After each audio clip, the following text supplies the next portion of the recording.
Rise and shine mga ka-RSP, eto na muli ang mga gabay, patnubay, palalaan proteksyon ni Master Hans Kung ang araw ng Martes, May 20, 2025.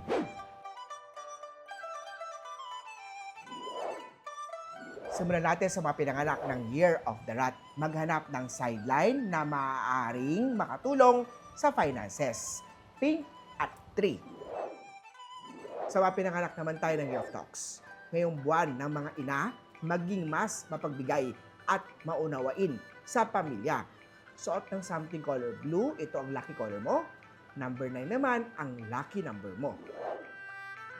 Sa mga tiger naman, huwag matakot lumabas sa comfort zone upang makamit ang tagumpay. Kaya naman ang lucky color for today ay green, lucky number naman ay 7. Sa mga pinanganak naman tayo ng Year of the Rabbit, eat fresh fruits para sa healthy na mind at body. Maswerteng kulay ang yellow at maswerteng number naman ay 4. Punta naman tayo sa mga pinanganak ng Year of the Dragon. Sacrifice and understanding ang dapat para sa tunay na pagmamahalan. Magsuot ng kulay white at maswerteng number naman ang 2.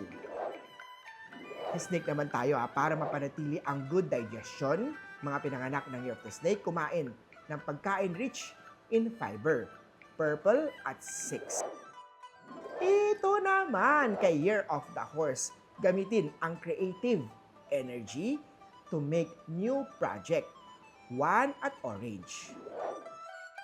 Sa mga goat naman, mag-ingat sa mga online shopping. Year of the Goat. Huwag gumastos nang hindi pinag-iisipan o huwag mag-impulse buying. Red at 5. Sa mga pinanganak ng Year of the Monkey naman tayo, mag-focus sa personal development upang mapahusay ang iyong skills. Gray at 3. Sa mga pinanganak naman tayo ng Year of the Rooster, maglaan ng oras para sa stretching para maiwasan ang pananakit ng katawan sa biglaang paggalaw. Ito naman kay Year of the Doggy. Maghanap ng mentor na makakatulong sa pag-unlad at pag-usad ng iyong career. Ang maswerteng color ay khaki, number 9 naman ang maswerteng number. At sa mga pinanganak naman tayo ng Year of the Pig, share your love kahit sa pamamagitan ng maliit na paraan like saying I love you araw-araw. Something tan ang OOTD dahil ito ang lucky color. Number 6 naman ang lucky number.